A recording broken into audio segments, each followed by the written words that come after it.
See, here's the thing. Improv is yes and, but your style of improv is no listen. Which still works, because it's improv. And we're back. And by back, I mean, again? What even? I'm in the middle of this. You brought this upon me. But anyway, so where I say this is funny is because we both knew the historical context of this, of our characters. So we played it up in their songs together. Oh my god. Because in like the first song ever that John Lawrence and Hamilton actually interact, Hamilton's line is, "And Lawrence, I like you a lot," and Sam put his arm around me. So, like, we played it up a lot to the point where... But not because we're gay. Well, no, not like that. Because we're gay. So, when I say we played up, it was fun. Like, it got to the point where, like, at the end... This is where I say it kind of turned funny on us. At the end of the, like, at the end of the play, and we had people come up to us from the crowd to talk and, like, tell us how the play was and everything. Which happens a lot at the end of, plays, I've noticed, where the cast will like come out still in makeup and costume and talk to the crowd. Yeah, we did that for every show. Which, it's a lot of fun. It is. I'm not going to say it's not. But so they came up to me and Hamilton and said, "You two were great together. We actually thought in the one song you two were about to fucking kiss." And Sam and I both looked at each other, looked at the person and said, "We were actually going to, but neither one of us had the consent of the other." Oh my god. That's fucking amazing. We both thought about it like, we could have, but... So if it were me and Eli, we clearly would have been able to tell that we were thinking the same thing. Yeah. We don't have a thing for each other at all. We're strictly friends. Sadly, Sam and I didn't. We would have looked at each other and fucking made out in that scenario. Sam and I didn't, so it was funny. Oh. It was fine. But, no, so where should we go? Upright. Up. Yeah, I see it. Okay. But, so correct. I thought you were me. I thought me were me. What? Shut up. Quote me on that. But no, so... You on that because me said it. We had... We thought it was really funny. Oh my god. That bird scared the shit out of me. Oh my god. There's more bird! I just did 6,000 damage. Nice. I don't know if y'all saw that. Editing Monty, if you're paying the fuck attention, which you're probably not because nothing's happening on screen right now, zoom in on that 69,000 damage. Or 6,900 or whatever it was. Thank you for giving me new pants. Also, if nothing happened, you're right.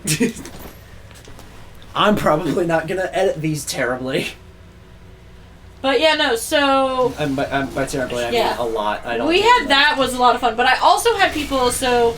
There's a really sad song for Eliza when she finds out about her husband's betrayal and sequence, cheating. I believe the title of the song is Burn. But... C. Montgomery Burn? No. But, so...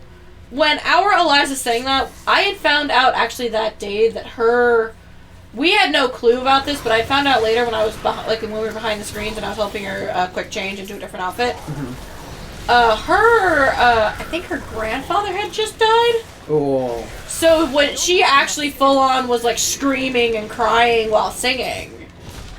Mm. And so like my character in the second act is actually Eliza's son. We should be following the path. We always say that, but there is no path. I think there is. Guess there's not. There is no path to follow. Zero path. I'm gonna go this way. Cool. But yeah, no, so... And my immediate instinct and reaction on Forgotten Runes was to actually hug even though my character wasn't supposed to be on screen at all, the song is literally her solo, I couldn't stand it, especially considering my character was her son, to just let her go through that. So I had actually ran on stage and hugged her as she was on her knees, cry singing, basically. And everyone was like, that made the scene that much worse! Because they were all already crying. Yeah. And they were like, seeing her oldest child hugging her was so much worse. It's either make the entire audience actually cry or support your friend. And I did both. Or don't support your friend. That was the option. So I supported my friend and made the entire audience cry. Yep. I also apparently was a little too good with the death scene because Lauren's... you don't see Lawrence die on screen, die in the show. Right. But the son, which is the second act of who the actor Lawrence plays, you do see die. Mm-hmm. Because he gets shot. And, right. I definitely know how Hamilton goes. Yeah, He dies at the end, right? Yes, he does. Well, everyone does, because it's fucking centuries old. Yeah, but, so I get shot, and because I know how to stage fall, surprisingly. Right. I just did it. I didn't do it correctly, actually, but I'm a consummate actor, so until I knew I was off stage, I wasn't gonna move. Yeah. Or do anything. But I had fallen, and then, of course, like, the next scene and song, because Hamilton doesn't really have a lot of dialogue, it's mainly songs, is, Eliza and Hamilton coming to their son, like, on his deathbed because he's in the hospital dying. Right. And my contact had actually slipped out. Ooh. At that time. Ah. So it looked like as I died, one tear had slipped down my face. Ah. But also because, we didn't, because it was at a con, we didn't have the greatest setup. We didn't have, someone being able to take me off of the set, the dead body. Yeah. So that you just see who everyone thought was dead and was crying over just jump up and yeet. Jump up, yeah. In that scenario, I would have, They all, no, well, what I had actually done was I didn't really jump up and yeet myself. I just kind of scooted and rolled over. Also, did you see I that? rolled away. I pressed B and he died. I saw. Or circle for you PlayStation. Oh, no, that's not what we want. Nope. How far has Boon's madness driven? How much power has he? Oh, no, that is what we want. Yep. Okay, cool. But yeah, no, But if I were dead, I would have just stayed dead and slowly drug myself. No, that's on the thing stage. though, because there were because there was no closing the lights or blocking me or anything. It was literally just you saw me inching my way on my back, right, and then rolling over. Yeah, that's it. And everyone was just really? Everyone perfectly in view, broad daylight. Yeah. It's just well, I guess they're not dead. I mean, they are clearly, but no, it was for that. I got told at the end of the play that it was actually a welcomed funniness at that moment because it was needed. Yeah. With how heavy that was. Oh, big guy. Let me press B. With how heavy the scene was and everything. Uh-huh. It was actually very, very much needed. Clever Maul. So I was like, okay, cool. And, but yeah, no, when I say I didn't, show on the stage, or in my face or in my acting, what had happened while I was, when I fell, because I had missed, I didn't fall correctly completely. I still fell to the point where, it didn't fully hurt, right, but I landed on my shoulder first. Ah, you don't want to do that. So the back of my shoulder blade was just, ah! For those who don't know, stage falling is you want to land on soft, squishy parts. Yeah. Like your butt. And most of the time, because I was being, shot in my side, I can actually fall to where it looks like I just fell straight down, but I'm falling quite literally on the squishiness. Yeah. Of my ass and my side. Yeah. That predicted though because I had because I think we're supposed to go this way, by the way. The person I was going against that went to shoot me had actually gone early, so I had to improvise and fall. I don't hate missing cues. It provides opportunity for comedy and improv. Yeah. And there's never a wrong time to build improv skills except for when someone's missing cues. Yeah. So I instead of being able to land on my side like I predicted, I hit my shoulder hit first. Yeah. And I was just, oh, that hurt. And literally, I was just like, that hurt. Okay, cool. I also had to pop my contact back in afterwards. Yeah. Which is always, fun. And the only reason I know why the stage falling is a thing, or why stage falling is what it is because our Cleopatra and Joseph had to get dropped from Potiphar's arms, or not Potiphar's arms, Joseph's arms, because the scene is Potiphar's wife is like, this young Joseph lad is attractive. I'm gonna fuck him. Oh boy. So, non-consensually sleeps with Joseph. Fuck is shooting me? Joseph was non-consensual. Potiphar's wife was like, hey, Joseph, you're hot. Wanna fuck? And Joseph's like, yeah, no, that's not how the Bible says to do it. And then she's like, yeah, but I'm not taking no for an answer. And then Joseph's like, hey, please don't. And then they go through it, and then Potiphar comes up and is like, what's going on here? And Joseph's like holding our Cleopatra or our Potiphar's wife in his arms, and just drops her, and she's supposed to just fall flat on her ass. But during most of the rehearsals, she kept falling right on her side. So she got a huge bruise by the end of the show. But she eventually did. She was because she was one of our top girls in theater. She did eventually get to land on her ass, Nice. her butt, whatever. But yeah, no, it was the reason why I said my cast thought it was really funny is once I had finally gotten off stage and my character was dead and I didn't need to come back on. Yep.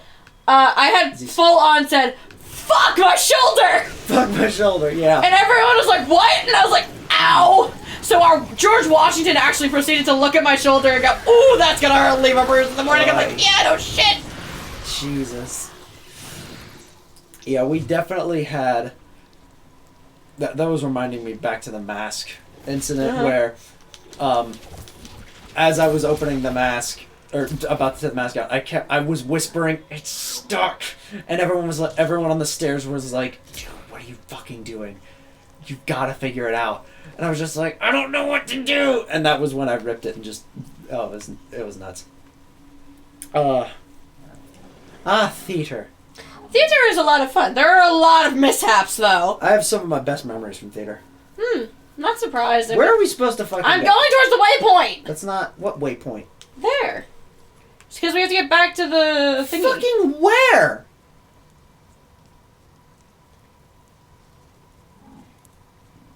What's our objective? Go back to the hidden camp. I am going to the waypoint to go back to the hidden camp. Great. $10 says we're not supposed to. Alright, I guess I was wrong. Fuck me then. Hey. Murderer. Torturer. I don't care. It is time.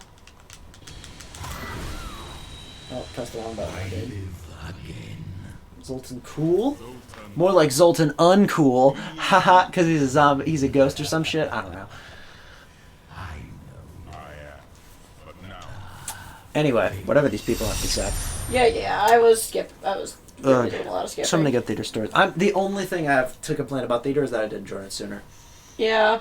I feel like most people's fears are they're not good enough, or they're just afraid of the stage. Yeah. I was terrified of being in front of people.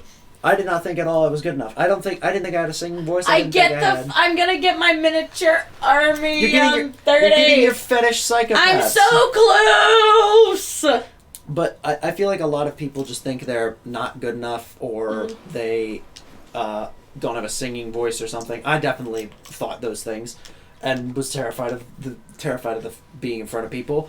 And the way it happened, Eli was like, "This next show is a comedy," and or actually, that's all he said. The next show's a comedy, and I went, "Where do I sign up?" He was like, "Well, you have to audition," and I was like, "Fucking Christ! I don't even know how to audition." So I had to figure all that out. I had to figure out the audition. I had to figure out the. By the way, I will wear this as a badge of honor. I auditioned. We're supposed to be going up. Okay. I auditioned with because the requirement was a monologue or a song, and I went, I don't want to use my singing voice if I don't have to because I don't want to be judged, even though I know that's the whole point of it. Yeah. Or at least to get in. So I thought I'll just memorize a monologue. I ended up memorizing Syndrome's monologue from The Incredibles, which, in case you're unfamiliar, has the line, "You sly dog, you got me monologuing." So that was fun and interesting. Oh, there we go. It's up here. This was where I was looking for before, by the way. Okay. When I was like, where are you going? We're supposed to be going up. God damn it. And it went to me, and I don't want it. If it's bad, I won't want it either, but I don't know if it's bad or not. But, I think it's bad. Yeah. I don't know, you tell me. But yeah, if you want... Fuck that. You just equipped it. I didn't mean to. I know you didn't mean to, but still. But if you think... Like, not even. If you... Theater's gonna be so much fucking fun. If you have any friends in theater, just latch onto them as you're getting accustomed. And then once you think you can take the reins, take the fucking reins. Yeah. Like, that's a guarantee from me. Theater is so much fun. Mm-hmm. Like, if you think you would like being on stage, just do it. Yep. Because one of the reasons I didn't apply to theater, as I didn't start doing theater until as late as I did, is I just didn't have the time, sadly. Mm-hmm. If I had the time to do it, you bet your ass I would have. Yep. And I'm gonna work at it the other way. If you don't do theater because you think people are gonna judge you or you're gonna embarrass yourself, do theater because you're not gonna embarrass yourself. People aren't gonna judge you. They're gonna be like, damn, that was pretty good. And then when the show's over and you go back out to the front to see the whole crowd of people cheering, everybody on, you included, they're gonna be like, oh man, you did such a good job with that character. And you're gonna feel so fucking proud. It's amazing. Yeah, it doesn't really matter what play you do as long as you have fun with it. Even Chase the your minor dreams. roles.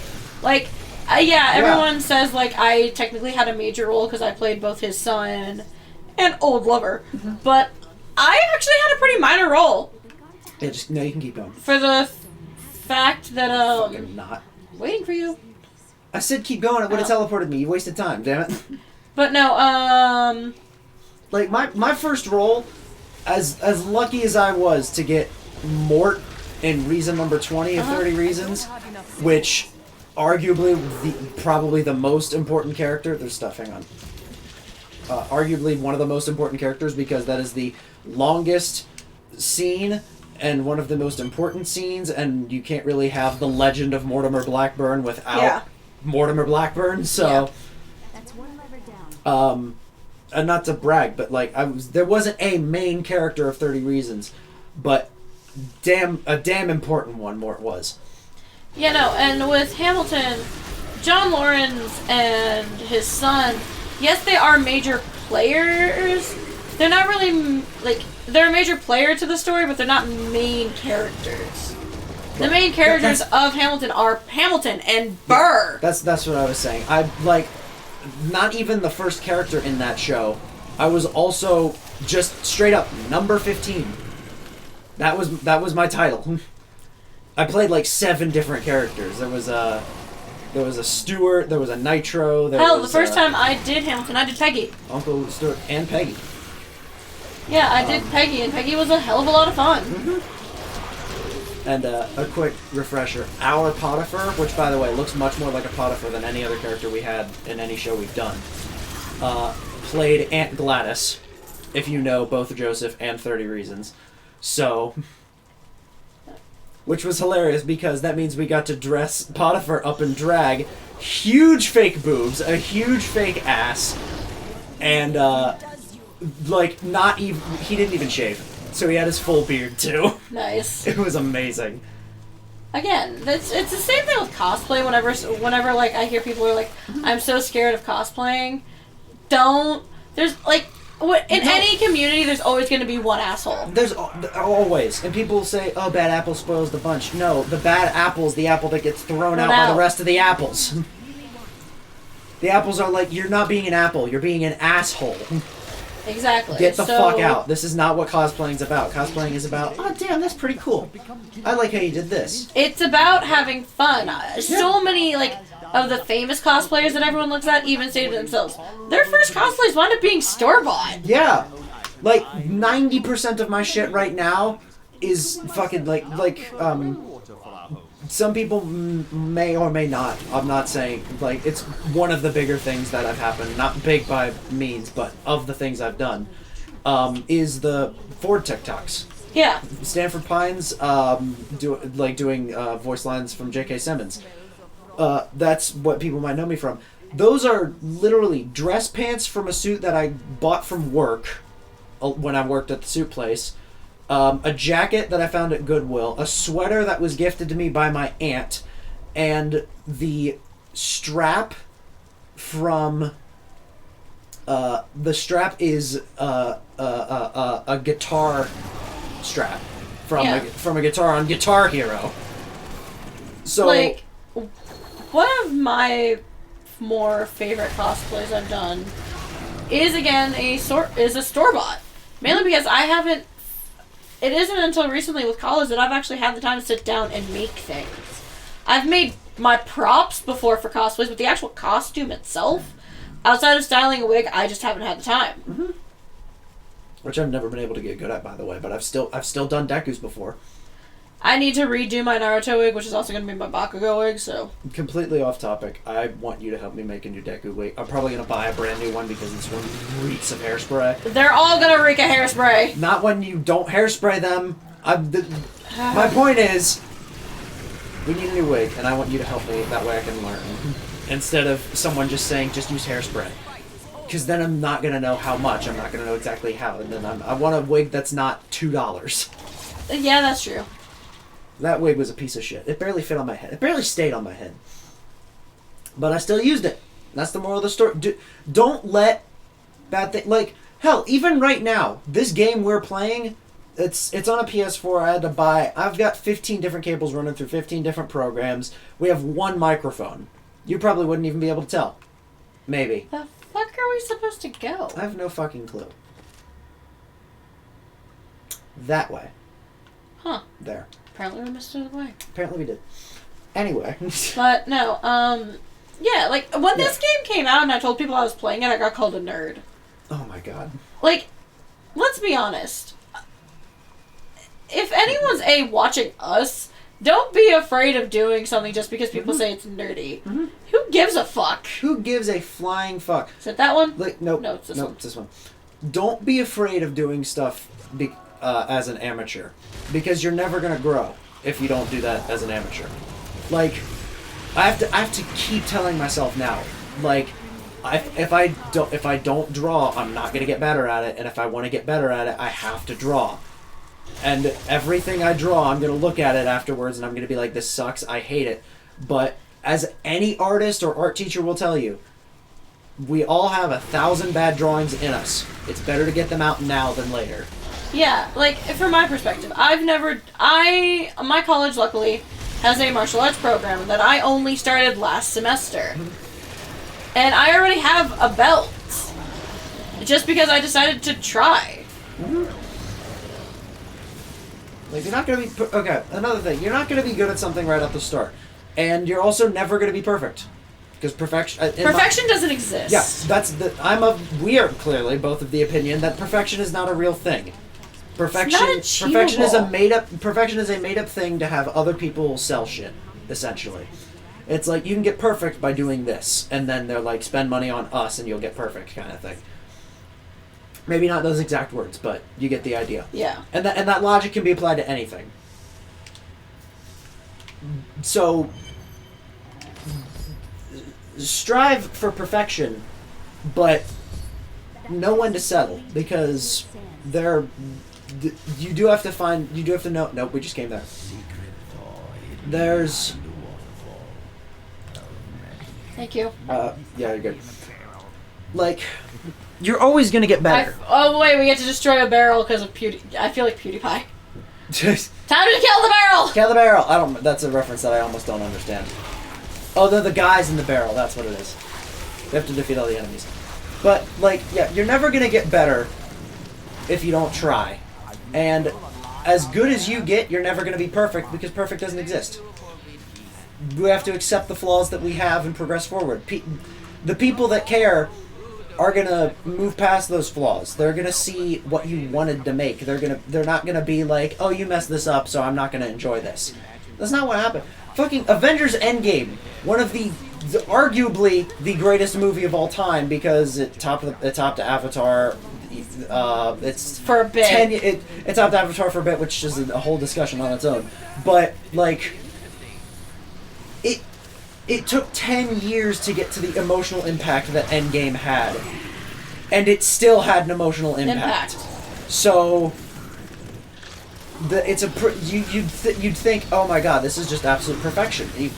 Yeah, I'm biased because I'm a Marvel fan, but regardless, you wouldn't know it, or maybe you know it, in the last scene, and it's been long enough, I'll say this. Yeah. When Thanos has all the stones, he has the Iron Gauntlet, and says, I am inevitable, and snaps. The bottom part of his fingers on the armor clip through the handpiece in the armor. Yep. You see them clip through, and like they collide, and they just pass through each other like they're not there. It's like a glitch in a video game, because it's just a CG render. Yep. And you wouldn't notice that unless someone told you. But that doesn't ruin the movie. No. That doesn't ruin the Why experience. would It doesn't tear apart the story. Because here's a little secret. Shit like that doesn't fucking matter. No, like, one of, like, this is what people actually know me for cosplay-wise, is, both my Naruto and, you haven't seen this, but I think you might like it because, do you like the Arthurian tales and legends? No idea what that is. King Arthur. Okay. Do you like myths, basically? Yeah. It's okay. Basically, so I cosplay something called I cosplay specifically Fate Zero. And it's really good because it's basically, you have a bunch of heroic spirits from different myths and legends and different cultures fighting each other.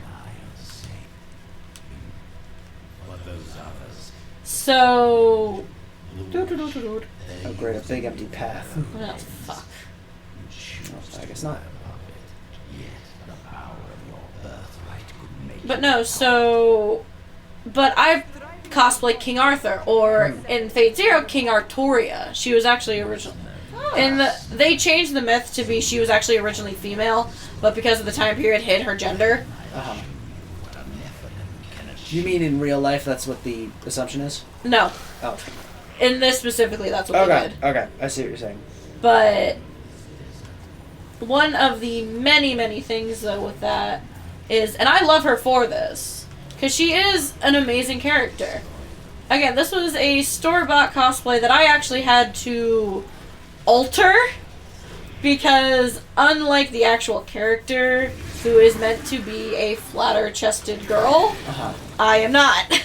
Yeah, for the audience that doesn't watch us and doesn't know what we look like, go ahead and, if you don't mind. Yeah, I'm a bigger girl, and I am bigger-chested. You're like fucking Z cups or something. Oh, H? H. H is our own joke. Don't ask. Yeah, H is our own joke. That's don't a long ask. story we'll get to in the future, but that's not that long of a story. But it'll get explained at some point to you guys. I'm sorry. It will. Oh, we might explain it next episode. I should probably write that down, because the next episode's gonna be in a couple weeks. For us, not for you. Yeah. But no, so but she's one of my favorites, and people actually do know me for her, even though I am not the body type of the character. Mm-hmm. And that is a major thing I see a lot of people do. Well, I'm not their body type. I shouldn't cosplay them. It does not matter. Nope. My favorite toga, and the girl that actually is my toga, is a girl that is African American. Mm-hmm. And I love her toga, and I love her cosplay. Yep. She has been my toga for the past few years. Same with my Sue when I do my hero. My Froppy, yep. She is also African American, and I don't care. She looks great. Wait, hang on. You're Sue? Yeah. From My Hero? Yeah. Sue's not... Suyu. Yeah. Isn't she... She's white, but my girl is... But the girl that cosplays Oh, are the with me. person. I was gonna Is say. African-American. I thought you did Momo. I was I confused. do I thought Momo. you said you did Sue. You're Sue, the person that you know that does Sue Yeah. in your group. Okay, I see what you're saying. The person that does Sue is African American. Sue is not. Got it. Yeah. I And- understand now. And here's another thing. I'm also white. I've wanted to do a lot of Pokemon cosplays just because I fucking love some of the character designs. Mm-hmm. I really want to do Nessa, and I'm fucking terrified that people are going to be like, Nessa's not white or something, and then I'm just gonna, or Nessa's not white. Also, she's not a dude, and I'm gonna go, listen, that's not why people cosplay. It's not, and it's something that always bothers me when people are like, but that's not true to the character. Honey, none of us are true to the goddamn characters. They're fucking Asian! Hey, guess what? Your character's not a fucking bitch! Boom! No, Drop that on him! No, Next time my- someone says that. No, anytime someone says that, I look them dead in the eyes and go, I did not want that. Actually, no, I did want that. That's not what you said. My We're talking about the character. game. Yeah, sorry, I was talking about the game. Yeah, yeah. What I say whenever I hear that of like, oh well, this character's not black or they're not this or something. Newsflash, buddy. Most of them are fucking Japanese. Yeah. Or at least the ones you do. Like, I do I would anime assume- mostly, right. so specifically for that. most of them are fucking Japanese. Dum dum. Mm-hmm. Then there's another thing. This is a great thing for all media. That's like hell. If someone goes, you should have done the music this way, or you should have filmed this in this sequence, or something like that. I forgot who I was looking at for a second. Yeah, you're good. You should have filmed this in this sequence, or you should have done this in or maybe this animation. The character in this animation should have had her shirt should have been a different color. Here's what you say. You do it then. Yeah. If you want it done the way you want it done, you fucking do it. I'm doing it my way. You don't control me. Yep. Don't let anyone crush your dreams, especially yourself. Mm-hmm. Don't crush your own dreams. We're walking on the sledge. Yeah, we are. And it's making it slower. Yeah, a little bit. Nice. Follow your dreams. I have a new thing for Gurgi. Has been unlocked. We've been really supportive this episode. I think we should end on a high note while you're on your menus. Because we're also a couple minutes over what I think is the proper time, but that's neither here nor there. Ooh. We'll see you in an episode, I think. We should probably find a point to save. We can save after this. I'm just... Closing statements. I'm just kidding, this isn't a podcast. Bye! Bye, guys.